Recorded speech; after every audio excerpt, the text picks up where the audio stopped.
On this week's Gadget Show Web TV, John takes a first look at the DSi XL. I bring you the latest tech news, and Otis goes green with the Eco Media Player.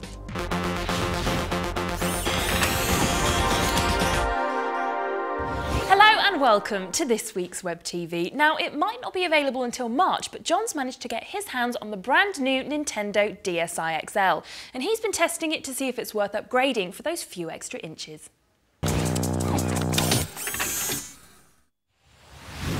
This is the new Nintendo DSi XL, or XL, standing for extra large, as it'll probably be called when it arrives in the UK in March. And basically it's just that, an extra large edition of the Nintendo DSi, which has been around since about the end of 2008.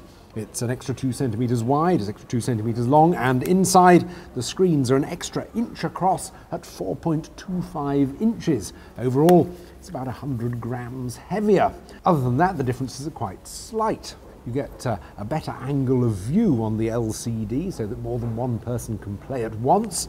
You get a pen-sized stylus in the box, as well as the conventional one in the side, and battery life has improved.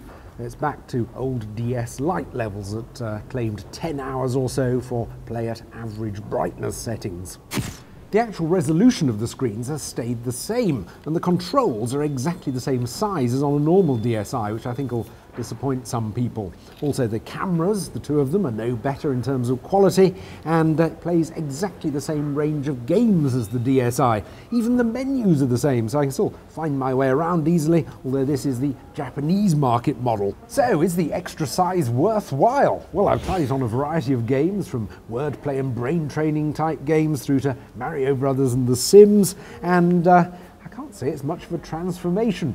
You do get a slightly greater sense of involvement if there's quite a lot of detail going on the screen, and it's a slightly more relaxing way of interacting with your DS, so it could be useful if you use it mainly at home. But of course there is the extra bulk to carry about, and I don't think, unless your eyesight's really challenged, that you're actually going to find the extra screen size much of an advantage.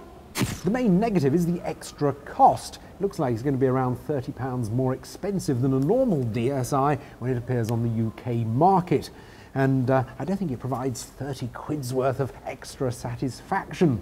There's been quite a bit of criticism on forums that it's an unnecessary upgrade being thrust down the throats of punters. I don't think that's entirely fair. I mean, you don't get drivers of Ford Focuses complaining when they launch an MPV version, and I think it's the same with this. It's just an extra choice.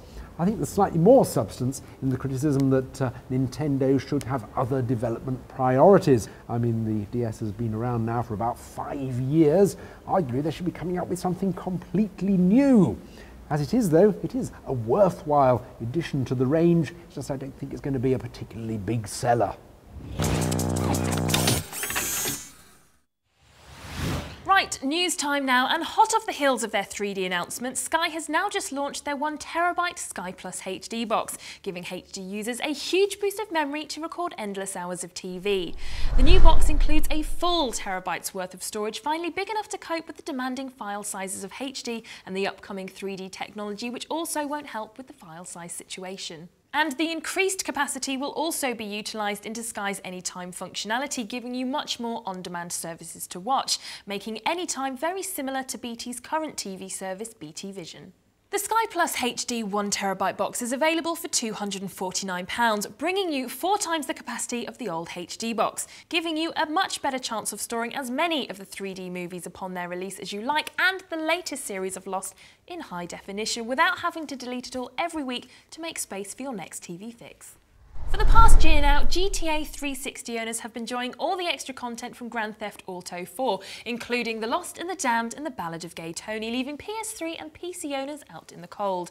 Well, now PS3 and PC owners can rejoice, as the GTA 4 DLC will now be available on all systems from the end of March. It's been a long wait for any sort of DLC to come out for the PlayStation 3 or PC, mainly because of an exclusive deal between Microsoft and Rockstar, making the 360 the only platform the extra content was available for. But now the deal has come to an end, episodes from Liberty City will be available from the PS3 online store and on disc form. It hasn't been announced just yet whether the prices are going to be cheaper than the 360s, but even if they're not, this content is well worth shelling out for.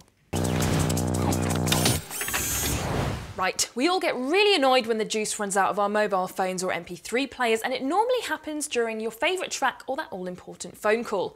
Well, Otis might have the solution with the help of the Eco Media Player.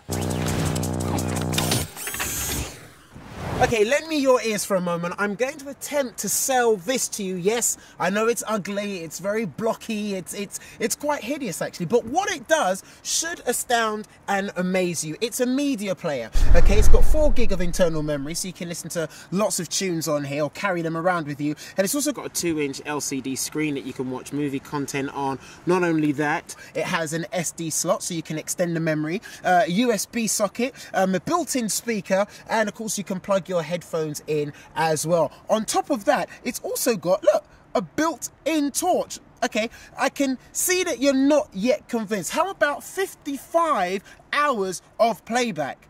No? No? All right.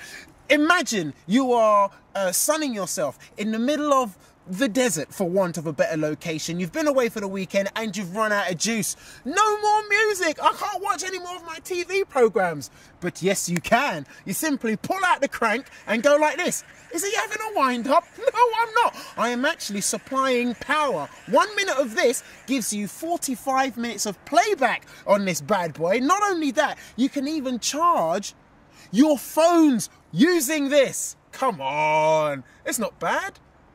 Well, it's worth a mention. Well, that's all we've got time for this week, but remember to check out Jason's gaming page for the latest reviews and an exclusive interview with the developers of the upcoming Aliens vs Predator game. And don't forget that the main show is back on your screens Monday nights at 8 on 5, and this week Susie and Otis are looking at saving you cash in their budget challenge. John's seeing whether it's really worth upgrading to Blu-ray, Jason runs down the top 5 toys at this year's London Toy Fair, and Otis is looking at the latest action cameras. It's an episode not to miss. But from the web team, we'll see you next week.